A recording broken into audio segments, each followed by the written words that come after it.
예수님의 고별 설교 예수 사상 51번째 설교를 드립니다.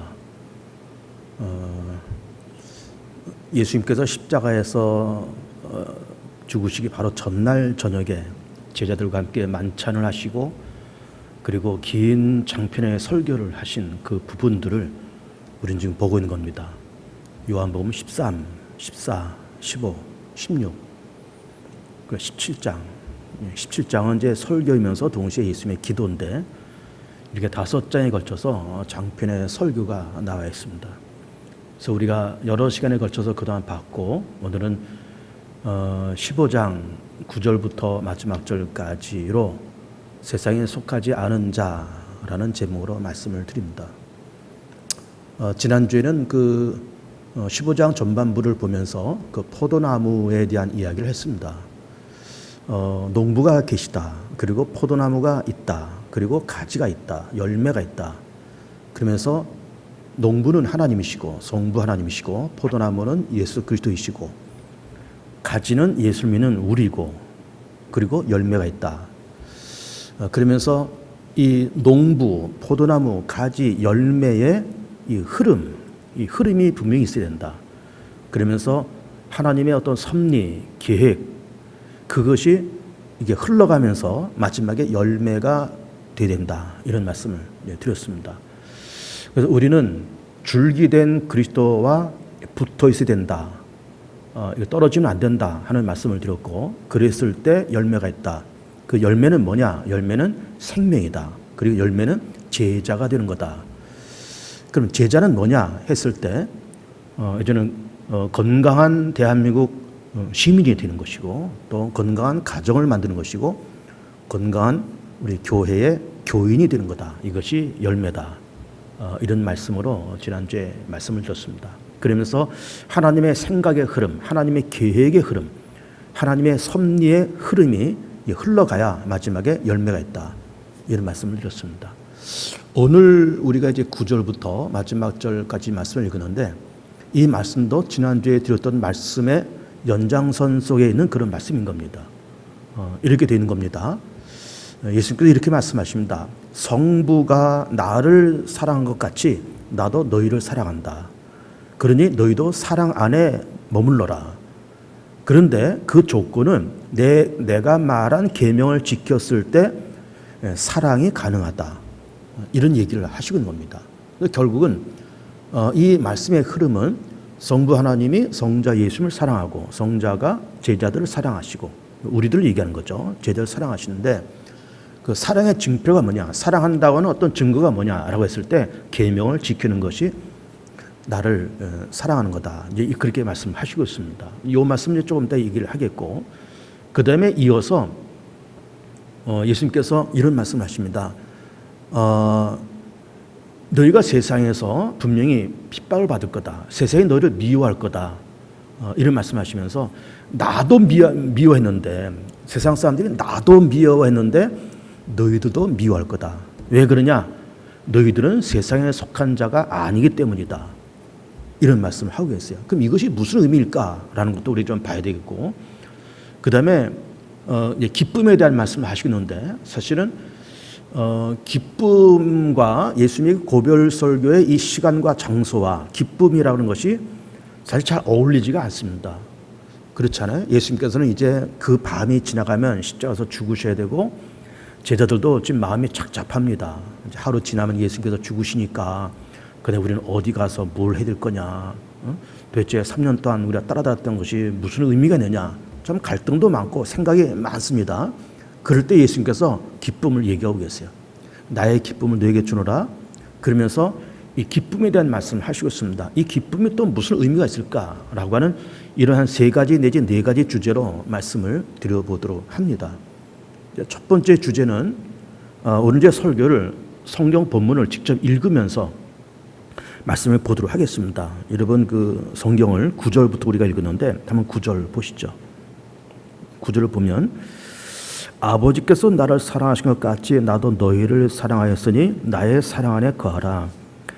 내가 아버지의 계명을 지켜 그의 사랑 안에 거하는 것 같이 너희도 내 계명을 지키면 내 사랑 안에 거하리라. 12절에 이 계명은 곧 내가 너희를 사랑할 것 같이 너희도 서로 사랑하라 하는 이것이니라. 그러니까 지금 지난주에 말씀드린 포도나무의 그 말씀과 오늘의 말씀이 연장선 속에 있다라는 말씀을 드렸습니다. 왜 그런가 하면은 포도나무도 역시 농부와 포도나무의 연결, 포도나무와 가지의 연결, 가지에는 열매 연결, 그래서 연결이다, 흐름이다, 그런 말씀을 드렸잖아요. 여기서도 성부가 나를 사랑한 것 같이 나도 너희를 사랑한다. 그러니 서로 사랑해라. 그런데 그 사랑은 계명을 지켰을 때 사랑이 증명된다. 그러면서 사랑과 계명이라는 말씀을 하고 계세요. 사랑과 계명이 어떻게 보면 어울리지 않는 말씀 같습니다. 사랑은 사랑이고 계명은 계명 같은데 사랑 안에 머물려면 내 계명을 지켜라. 이런 말씀을 하고 계세요. 그러면 결국은 이 포도나무의 비유가 되었던 오늘 드리는 말씀이 되었던 여기서 예수님께서 뭘 그렇게 구구절절히 하시고 싶은 말씀이 뭘까? 진짜 이렇게 말씀하시는 예수님의 의도와 취지가 뭘까 하는 걸 보면은 결국은 관계성과 연결과 소통인 겁니다. 성부와 성자가 소통한 것 같이, 성부와 성자가 관계성 써 있는 것 같이 나와 너희들과 관계성과 소통과 연결이 있었으면 좋겠다. 그런 이야기예요. 그런 이 소통과 연결과 관계성 이걸 말씀하시고 있고 더불어서 우리는 이제 성경의 큰 주제가 이런 거잖아요. 성경의 주제를 한마디로 얘기하라 그러면은 예수 그리스도 안에서의 하나님의 인간 구원 이것이 성경의 큰 주제예요. 그러면서 그럼 구원이라 그럴 때 우리가 성부 하나님, 성자 예수 그리스도, 성령 하나님을 믿고 신뢰하는 그 믿음, 예수님 하나님의 아들이시오 날 위해서 십자가에 죽으시고 부활하신 생명의 주님임을 믿는 그 믿음, 그 믿음을 통해서 우리가 하나님의 자녀가 되고 죄사함 받고 거듭난다 그런 얘기 있잖아요. 그래서 성경에서 믿음이라는 주제는 굉장히 큰 주제고 중요한 주제인 겁니다. 그러면 믿음이 뭐냐라고 했을 때 그 믿음이 뭐냐라는 그 질문에 우리는 이 요한복음 15장을 이제 바탕으로 한다 그러면은 결국 믿음이란 관계성이다, 연결이다, 소통이다 이렇게 볼 수가 있는 거예요. 그러니까는 포도나무 비유에서도 농부와 포도나무의 소통, 관계성, 포도나무와 가지의 관계성, 가지와 열매의 관계성과 소통, 그리고 성부가 성자를 사랑하셨다, 성자가 제자를 사랑하셨다, 사랑해라, 그럼 계명을 지켜라. 이 모든 것을 한마디로 요약하면 관계성이다, 소통이다, 연결이다. 그건 관계성과 소통과 연결은 뭐냐? 믿음이다. 이게 말할 수가 있는 겁니다. 그 믿음은 우리가 이제 믿음이란 주제를 늘 우리가 믿는다, 믿습니다. 그렇게 얘기하지만 믿음이 뭐냐라고 그럴 때 결국 믿음은 성삼위 하나님과의 관계성이다. 그리고 소통이다. 그리고 연결점이다. 이것이 믿음이다. 이렇게 얘기를 할 수 있더라. 그런 이야기예요. 그런데 우리가 지금 그러면 연결이 필요하다, 관계성이 필요하다 그런 얘기 있잖아요. 사랑도 어차피 그것도 연결이에요. 사랑도 연결인 겁니다. 그런데 사랑이란 말씀하시면서 전혀 어울리지 않는 듯한 계명을 말씀하고 계세요. 사랑하느냐, 연결이 필요하냐, 그럼 계명을 지켜라 이렇게 말씀하고 계세요. 그러니까 사랑은 하되 사랑이 사랑이라고 하는 것이 증명되려면 계명이 필요하다 그런 이야기예요. 무슨 말일까? 아직 여러분들 이해가 안 될 겁니다. 사랑이 사랑으로서 증명되려고 그러면은 소통이 소통으로서 관계성과 연결이 연결로서 증명되려고 그러면은 계명이 필요하다 그런 말이에요. 그러면 여기서 계명이라는 말은 이렇게 해석하고 싶습니다. 계명은 약속이고 그리고 어떤 하나님과 우리와의 어떤 최소한의 책임 그리고 최소한의 어떤 의무 또 최소한의 예의 이것이 계명이다 이렇게 볼 수 있는 겁니다. 사랑 좋은데 내가 너 사랑할게 다 좋은데 이것이 뭐 친구 관계가 되었던 연인 관계가 되었던 하나님과 우리의 관계가 되었던 다 이 친밀하다 연결이다 사랑이다 다 좋은데 그 사랑이 사랑으로 증명되려면 관계성과 연결이 증명되려면 너와 나 사이에 약속이 필요하고 넘지 말아야 선이 필요하고 최소한의 예의가 필요하고 최소한의 책임이 필요하다. 그런 얘기를 하고 있는 겁니다. 여러분 생각해 보세요. 어떤 연인이 있습니다. 결혼까지 약속을 했어요. 서로 결혼하자. 우리가 이제 요것저것 준비되면 결혼하자. 약속도 했습니다. 결혼 시기도 잡았어요. 올 가을, 내년 봄에 하자. 약속도 잡았습니다. 그런데 이렇게 결혼 약속까지 한 남녀가 서로 사랑한다고 말을 하고 결혼까지 하고 앞으로 부부가 되자라고 약속한 이 남녀가 남자가 무슨 일이 생겨서 외국으로 출장을 갔어요. 갔는데 2달 출장을 갔는데 2달 동안에 한 번의 전화통화도 한 번 없었다. 전화통화도 없었다. 전화해도 받지도 않고 문자해도 답장도 없고 전화 오는 것도 없고. 그런데 어쨌든 2달 지나서 왔어요.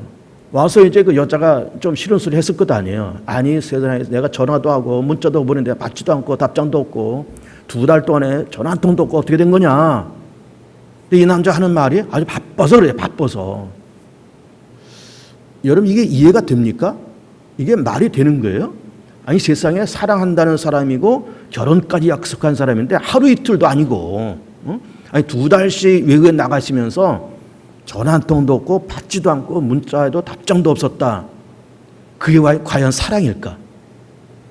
그만큼 최소한의 책임도 없으면서 그만큼 최소한의 예의도 없으면서 사랑한다.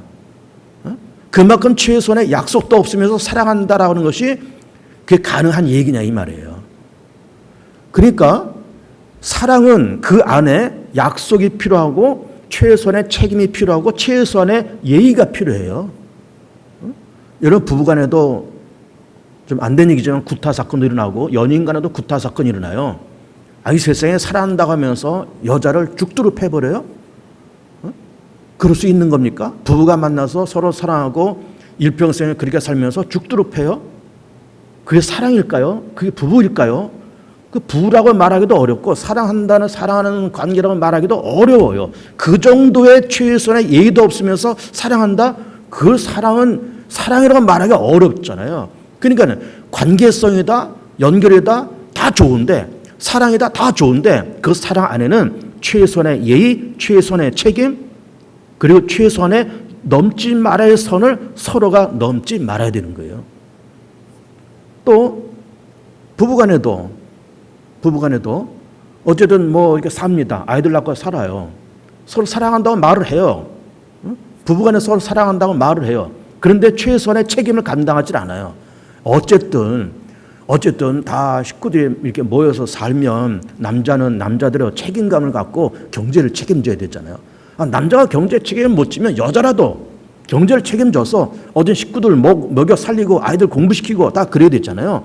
그런데 남자는 남자대로 책임 감당하지 않고 바깥으로 다니면서 엉뚱한 짓 하고 돌아다니고 여자도 책임 안 지고 바깥으로 돌아다니면서 엉뚱한 짓 하고 돌아다니고 그러면 그게 부부냐 이 말이에요. 그것이 사랑이냐 이 말이에요. 말로는 사랑한다 그러고 말로는 내 남편 내 아내라 그렇게 말을 하지만 그게 과연 정상적인 가정이요 정상적인 부부요 정상적으로 사랑한다는 사람의 삶의 모습이냐 그 말이에요. 그렇지 않습니다 여러분. 절대로 그렇지 않습니다. 사랑은 적어도 넘지 말아야 할 선을 넘지 말아야 되고 지켜야 될 최소한의 예의와 책임이 따라가야 돼요. 그렇지 않고 사랑을 말을 하는 건 어렵습니다 여러분. 친구 간에도 그렇습니다. 친구 간에도 뭐 어려서부터 학교 다니면서 같은 고향에서 또 학교 동창으로서 적어도 뭐 중학교 동창, 고등학교 동창만 해도 우리가 이제 예를 들어서 50대, 60대 됐다 그러면은 중학교, 고등학교는 10대 때 다니잖아요. 그럼 지금 50대, 60대 됐다 그러면은 그 친구하고 적어도 4, 50년을 같이 살아가는 거예요. 그러면 그렇게 지나가면서 정말 친구다. 서로 정말 이렇게 만나서 밥 먹고 서로 이렇게 우애를 쌓아가는 그런 친구인데 어느 날 그 친구가 이렇게 뭐 들려 들어오는 소리가 뭔가 하면 그 친구가 뭐 엉뚱한 데 가서 나에 대해서 좀 험담을 하고 다닌다는 거예요. 뭐 나에 대한 어떤 뭐 험담도 하고 나에 대한 나쁜 얘기도 하고 나를 흉보고 욕하고 다 그런다는 거예요. 그런 얘기가 흘러서 내 귀에까지 만약 들려왔다 그러면은 그 친구와 그 친구의 관계를 유지하는 것이 어렵습니다. 그 정도 예의도 못 지켜주면서 아니 뒤에 돌아서서 뒤통수를 치면서 친구의 관계가 유지된다? 우정이 유지된다? 어렵습니다 여러분. 어려워요. 그러니까 친구도 좋고 우정도 좋고 사랑도 좋고 다 좋은데 넘지 말아야 할 선을 넘지 말아야 되고 지켜야 될 최소한의 예의와 최소한의 책임을 감당할 때 그 우정도 유지되고 사랑도 유지되고 연인 관계가 됐든 부부 관계가 됐든 그 유지되는 것이지 그걸 못 지키면 다 깨져버린다. 그러니까 하나님도 아담과 하와를 사랑하셨어요. 그리고 에덴 동산을 만드셔서 에덴 동산에는 모든 나무 열매 다 모두 줬다 말씀하셨습니다. 한 가지를 딱 만들어 놓으시잖아요. 선악과 그거 먹지 말아라 말씀하십니다. 무슨 그 선악과 속에 무슨 독이 들어서 먹으면 죽는다 그런 뜻이 아니에요. 다 좋은데 내가 너희들의 아버지가 되고 너희들이 내 자녀가 되고 너희들이 필요한 거 물론 에덴 동산 안에 필요한 것이 다 있지만 더 필요한 것이 있으면 나한테 구해라. 그럼 내가 줄게. 내가 너희 아버지인데 못 줄 게 뭐 있냐. 너희들과 내가 허물 없이 지내자 이거잖아요. 허물 없이 지내지만 요 정도만큼 지켜줘야 된다. 그것이 뭐예요? 그것이 바로 선악과예요. 다 좋은데 그 정도만큼 지켜주고 그거 이상은 서로가 넘지 말아야 선은 넘지 말자 그 말이에요. 그런데 아담과 하와가 그걸 넘어버리잖아요. 넘지 말아야 선은 넘는 겁니다. 출애굽하는 이스라엘 민족, 그 출애굽이 대략 주전 1400년입니다. 출애굽하는 이스라엘 민족에 하나님께서 법궤를 만들어 말씀하세요. 법궤는 나무 상자입니다. 한 요 정도 되는 나무 상자예요. 그리고 겉은 다 금으로 도금을 해서 아주 멋있는 그런 상자입니다. 채를 2개 길게 꿰서 앞뒤에서 제사장들이 밀고 다닙니다. 그 안에 아론의 쌍난 지팡이, 만나 놓은 항아리, 그리고 십계명을 적은 돌판을 3가지를 넣어서 제사장들이 밀고 다닙니다. 그 법궤는 아직 신앙적으로 성숙하지 못한 이스라엘 민족에게 하나님께서 주신 하나의 시청각적인 교재입니다. 법궤 자체가 하나님은 아닙니다. 수학적으로 법궤 이퀄 하나님 이렇게 말하기는 굉장히 곤란하지만 하나님께서 그 법궤를 주면서 이거를 볼 때마다 누구를 생각해라? 나를 생각하라는 거예요. 이거 볼 때마다 나를 생각해라. 그리고 내가 거기서 만날게. 너희가 여기서 기도하면 내가 응답할 것이고 여기서 제사장이 여기서 누구의 죄를 용서할 때 내가 다 용서해 줄게. 그 법궤가 너희들 12지파 한 복판에 그 성막 안에 있을 때 내가 너희들과 함께 있다는 걸 믿어라. 이게 말씀하신 겁니다. 그러면서 그 대신 이 법궤를 함부로 다루지 말아라 이렇게 말씀하시게. 다 좋은데 함부로 다루지 말아라. 그래서 이 법궤가 그 성전, 성소 맨 구석에 있는 맨 안쪽에 있는 지성소에 법궤가 모셔져 있었습니다. 그리고 성소와 지성소 사이에 휘장이 가려져 있고 그 법궤가 있는 지성소 안에는 대제사장이 1년에 한 번만 딱 들어가야 돼 있어요. 1년에 한 번. 대제사장이 아무나 들어가면 죽어요. 아무나 만져도 죽고 아무나 거기 들어가도 죽습니다. 왜? 함부로 건들지 말라는 거거든요. 그 대제사장이 1년에 한 번씩 지성소 안에 들어갈 때 깨끗하게 목욕하고 자기를 위해서도 제사도 정성을 드리고 그리고 옷을 입고 에봇 등등 옷을 입고 거기다가 이 옷 끝에다가 방울을 달았어요. 딸랑딸랑 방울을 달았습니다. 왜 방울을 달았는가 하면은 만약에 대제사장이 휘장을 열고 지성소 안에 들어갔을 때 잘못해서 하나님의 진노 속에 대제사장도 잘못해서 죽을 수 있어요. 왜? 함부로 다루면 그 법궤를 함부로 다루면 죽거든요. 함부로 다루면 대제사장이 죽기 때문에 죽으면 딸랑딸랑 소리가 안 나잖아요. 그러나 이제 예를 들어서 대제사장이 어느 날 1년에 한 번씩 거기 들어갔습니다. 바깥에 이렇게 소리 들어보니까 딸랑딸랑 소리 들리는 거예요. 아, 대제사장이 지금 저기 들어가서 기도도 하고 있고 양의 피도 붓고 다 그런 의식을 하고 있구나. 딸랑딸랑 소리 들리네. 아, 잘하고 계시는구나. 그래서 이제 일이 맞춰지면 휘장을 열고 다시 나오는 거예요. 딸랑딸랑 소리가 들리면은 아, 살아계셔. 일을 하고 계시네. 근데 들어갔는데 방울 소리가 안 들려요. 그럼 죽은 거예요. 잘못했게 돼 죽은 겁니다.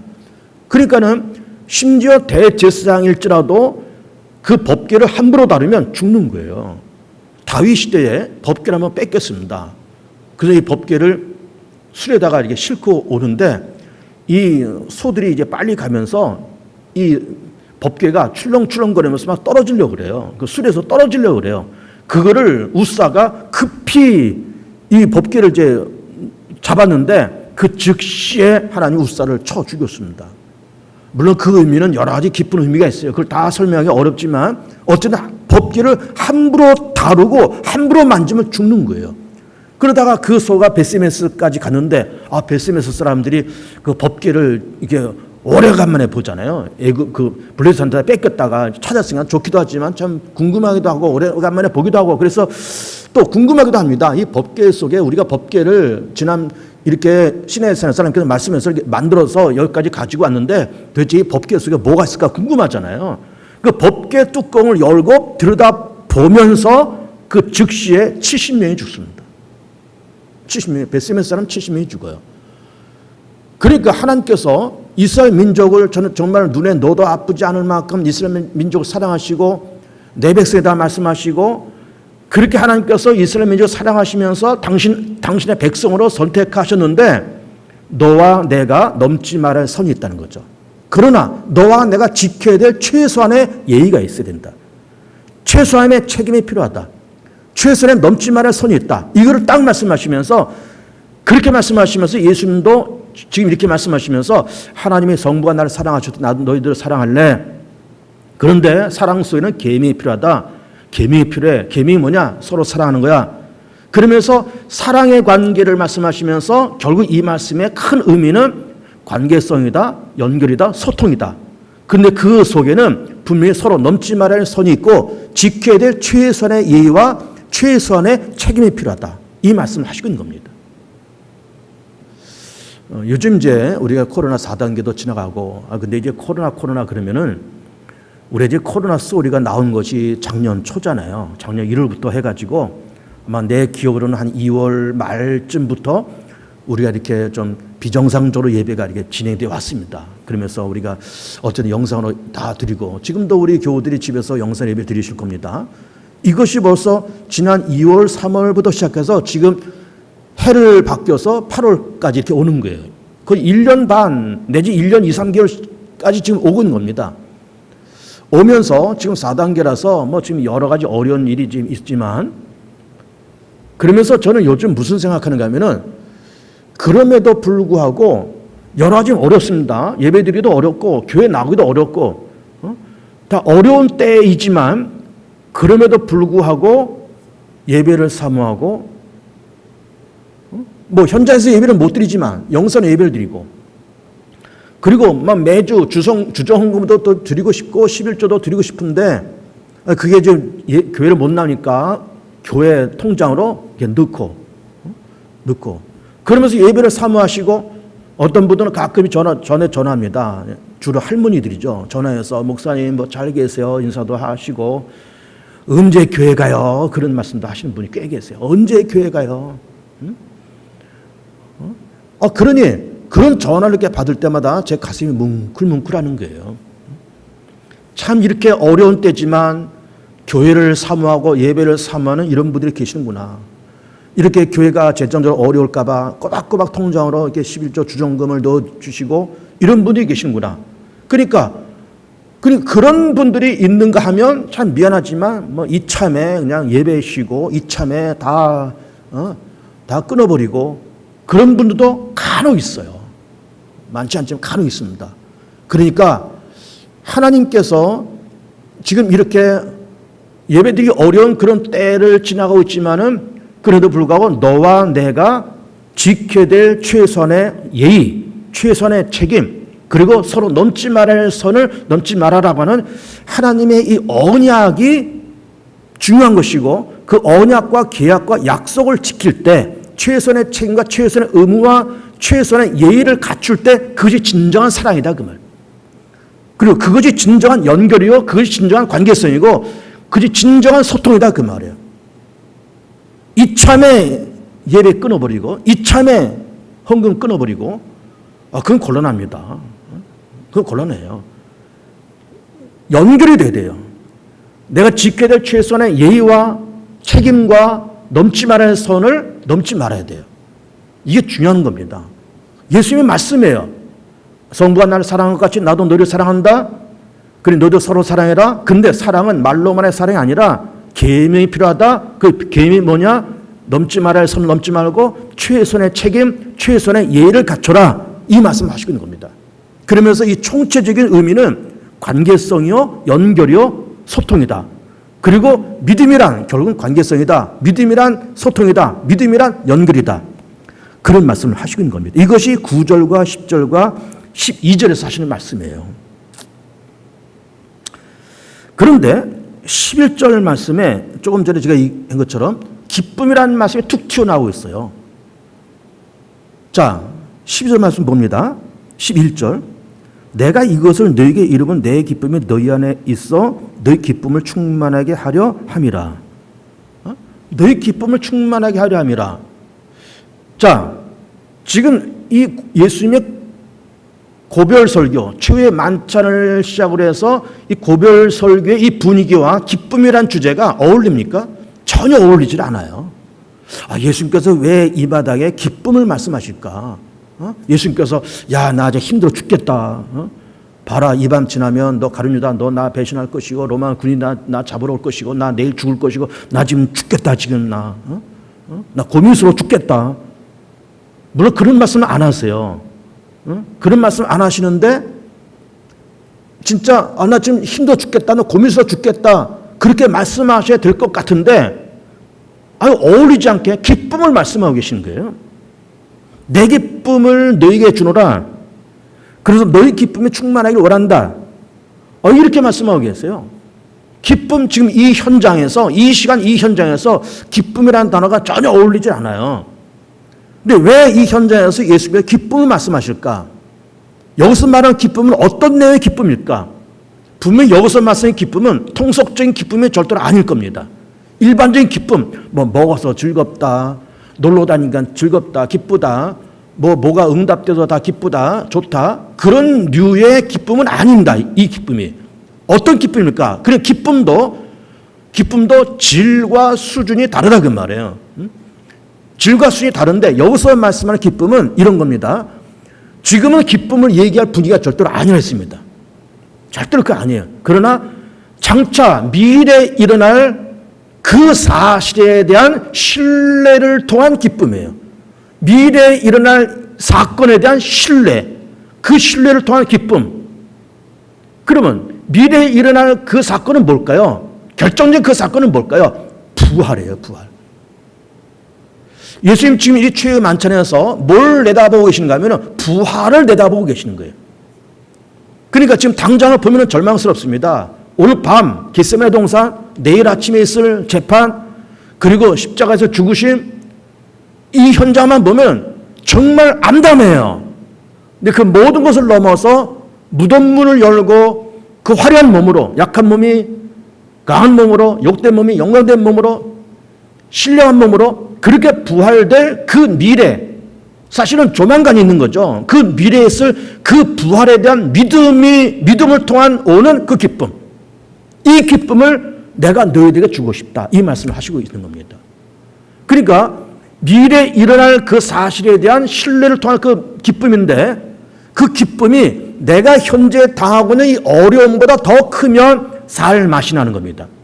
그런데 내가 당하는 이 고난과 어려움과 이 어둠의 환경이 미래에 일어날 그 기쁨을 알지도 못할 뿐만 아니라 인정도 안 하고, 설령 그 기쁨이 있을지라도 그 기쁨의 분량이 지금 당하는 그 여러 가지 어려움보다 더 작다, 지금의 어려움이 더 크다. 우리 수학에 이게 부등호가 있죠. 등호는 이퀄이 등호고, 부등호는 이렇게 되는 거. 이렇게 된 게 부등호잖아요. 뭐가 크다 작다 얘기할 때. 그래, 지금 당하는 이 어려움과 힘든 이것보다 장차 조만간 일어날 어떤 사실에 대한 어떤 확신에 대한 그 믿음을 통한 어떤 기쁨의 분량이 더 크다. 부등호로 이렇게 더 크다라고 할 때는 살 희망이 생기는 거죠. 그래서 그거를 예수님께서 기쁨이라고 말씀하시면서 그 기쁨을 너에게 주겠다, 이 말씀을 하시고 있는 겁니다. 우리의 기쁨은 뭘까요? 지금 텔레비전에서 재밌는 드라마 보면서 코미디 프로 보면서 즐겁다, 기쁘다, 그런 류가 아니라 조만간 일어날 어떤 사실에 대한 확신을 통한 그 기쁨이 더 크면, 내일에 대한 기쁨이 더 크면, 내년에 대한 기쁨이 더 크면, 미래에 대한 기쁨이 더 크면, 더 나아서 내세에 대한 기쁨이 더 크면 살 희망이 있는 거죠. 살 희망이 있는 거죠. 근데 그 기쁨이 없다 그러면 살 희망이 없는 거예요. 그러나 우리에게는 기쁨이 있잖아요. 하나님이 함께 하시고 기도 응답에 대한 기대가 있고 부활이 있고 하나님의 나라가 기대하고 있으니 그 부둥호가 내일을 향한 부둥호가 더 크단 말이에요. 내년, 내일, 미래, 천국에 대한 부둥호가 더 크단 말이에요. 그러니까는 오늘을 이길 수 있고 그것을 통한 기쁨의 분량이 더 크다 그 말이에요. 세 번째를 보겠습니다. 세 번째. 너희들이 핍박을 받을 거다 미워할 거다라는 말씀을 하시고 있습니다. 18절 봅니다. 세상이 너를 미워하면 너희보다 먼저 나를 미워한 줄 알라. 너희가 세상에 속했으면 세상이 자기 것을 사랑할 것이라 너희는 세상에 속한 자가 아니요 도리어 내가 너희를 세상에서 택했기 때문에 세상이 너희를 미워하느니라. 23절 나를 미워하는 자는 또 내 아버지를 미워하느니라. 미워한다라는 말씀을 하고 계세요. 이거는 뭔가 하면은 자 예수님 십자가에서 죽으시잖아요. 겟세마네 동산 가서 체포당하시고 재판받으시고 매 맞으시고 십자가에서 죽으세요. 왜 죽으실까요? 유대인들의 미움 때문에 죽는 거예요. 죽으셔야 될 법적인 범법 행위는 하나도 없습니다. 단지 시기와 미움 때문에 죽으시는 거예요. 유대 관원들, 유대 보수주의자들, 그 사람들의 미움과 질투와 시기 속에서 죽으시는 거예요. 그러니 나도 미워하는데 너일까 보냐 그런 얘기인 거냐. 나도 미워해서 이렇게 고난받고 십자가도 죽을 텐데 너희들도 아마 미워할걸. 왜 그러냐? 왜 그러냐? 그 이유가 뭔가 하면 그 이유가 19절에 나와 있어요. 왜 세상이 너희를 미워할까? 너희는 세상에 속한 자가 아니기 때문이라는 거예요. 예수님도 그렇게 말씀하셨잖아요. 너희는 세상에서 왔고 나는 하늘에서 왔고 너희는 아래에서 왔고 나는 위에서 왔고 나는 세상에 속한 자가 아니라 했습니다. 그러니까는 예수 믿는 우리도 세상에 속한 자가 아니라는 거예요. 너희들이 세상에 속한 자가 아니기 때문에 너희들이 미움을 받는다는 얘기예요. 여러분 이게 뭘까요? 이 말이 우리는 사실은 저 은혜가 들리면 너희들은 세상에서 환영받을 거야. 너희들은 세상에서 축복받을 거야. 너희들은 잘 될 거야. 너희들은 어디 가나 너희들은 승리할 거야. 막 이렇게 막 축복의 메시지를 선포하시면 아멘 아멘 하고 좋을 텐데 내가 미움받을 거야. 이렇게 말씀하시니까는 부담돼요. 또 이 말씀에 아멘 하기가 사실은 그렇게 말하기도 쉽지 않습니다. 물론 하나님의 말씀이니까 의심하지 않고 아멘 해야 되겠지만 여기에 아멘 하기가 참 부담스럽습니다. 사실은. 복 받아라 그러면 아멘 할 수 있는데 성령 받아라 복 받아라 그러면 아멘 하는데 너희들 미움 받을 걸 아멘 이거 어렵습니다. 근데 미움을 받을 거라는 거예요. 왜? 우리가 세상에 속한 자가 아니기 때문이라는 거예요. 그러면 세상에 속한 자가 아니란 말이 뭘까? 좀 드릴 말씀 많지만 짧게 요약해서 얘기해 볼게요. 이런 겁니다. 이제 교회를 오래 다닌 분들은 그런 걸 느낄 겁니다. 교회를 오래 다닌 분들은요, 세상 친구가 떨어져 나갑니다. 고향 친구, 학교 동창. 예를 들어서 옛날에 만났던 껄렁껄렁 친구들 하나, 둘 다 떨어져 나가요. 지금 우리 주변에 있는 사람들은 대부분 예수 믿는 사람들, 교회 사람들. 아니면 사업 때문에 만나야 될 그런 사람들. 그런 사람들이지 세상 친구들, 학교 동창들 대부분 다 떨어집니다. 또 떨어지는 것도 떨어지는 거지만 교회를 오래 다니다 보면은 세상 속에 있는 사람들이 우리를 볼 때 교회 다니까 참 괜찮은 사람이야. 저 사람 교회 다니고 예수 잘 믿는 사람인데 참 괜찮은 사람이야. 참 보기 드문 우리의 멘토가 될 만한 그런 사람이야. 라는 칭호를 받을 수도 있습니다. 그거 가능해요. 전 예수 믿는 사람인데 참 괜찮아. 교회 다닌다는데 참 괜찮은 사람이야. 라는 인정을 받을 수 있어요. 근데 뭐가 문제인가 하면은 우리가 이 사회 속에 있으면서 안 믿는 사람들이 우리를 향해서 약간 거리를 둡니다. 약간 거리를 둬요. 여러분 그런 거 경험하셨습니까? 약간 거리를 둬요. 살갑게 다가오질 않습니다. 안 믿는 사람들이 내가 예수 믿는다고 하는 거를 모르면 모르지만 알면 나한테 살갑게 다가오질 않아요. 이렇게 뭔가 벽을 둬요. 뭔가 거리를 둡니다. 거리를 둬요. 그런 거 느끼셨죠? 교회 오래 다니는 분들은 그런 걸 느낍니다. 물론 그렇다고 해서 우리 뭐 핍박하고 그러진 않아요. 그리고 거리는 도술망정, 그래 저 사람은 괜찮은 사람이라고 말할 수도 있어요. 그렇게 인정받을 수 있습니다. 그런데 문제는 뭔가 하면은 불신자들이, 세상에 속한 사람들이 우리를 향해서 살갑게 다가오질 않고 뭔가 거리를 둔다 이거예요. 동의하시죠? 경험하셨죠? 약간 거리를 둡니다. 근데 그게 지나치면 이제 문제도 생기다 그렇지만 어쨌든 약간 거리를 둬요. 그래서 우리한테 뭐가 찾아옵니까? 때로는 외로움도 찾아와요. 예수 믿는 것 때문에. 외로움이. 왜? 세상 사람들이 약간 나한테 거리를 두기 때문에 그래요. 찬송가 292장 한번 펴보세요. 292장 찬송가. 292장 찬송가의 4절을 보세요. 292장 4절. 주 없이 살 수 없네 세월이 흐르고 이 깊은 고독 속에 내 생명 끝나도. 이 찬송가의 가사를 쓴 작사자 왼쪽에 있죠. 왼쪽이 작사자고 오른쪽이 작곡자예요. 깊은 고독 속에 이 찬송가 가사를 썼지 않았겠습니까? 근데 이것이 이 사람만의 고백일까요? 그리고 저는 이 찬송을 가끔 부를 때 미안하지만 우리 교우들이 이 찬송의 가사의 의미를 알고 부를까? 그런 생각도 가끔 합니다. 주 없이 살 수 없네 세월이 흐르고 이 깊은 고독 속에 내 생명 끝나도 사나운 풍랑일 때 날 지켜주시니 내 곁에 계신 주님 늘 힘이 됩니다.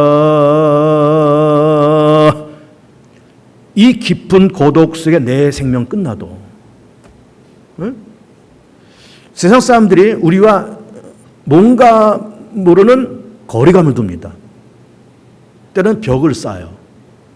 나쁜 의미로서 뭐 핍박을 주고 그런 건 아닐지라도 약간 벽을 쌓고 멀리합니다. 그래서 우리가 예수를 믿고 정말 예수를 진실하게 믿고 예수를 정말 성실하게 믿는다고 그러면은 이런 고독함이 찾아올 수가 있어요.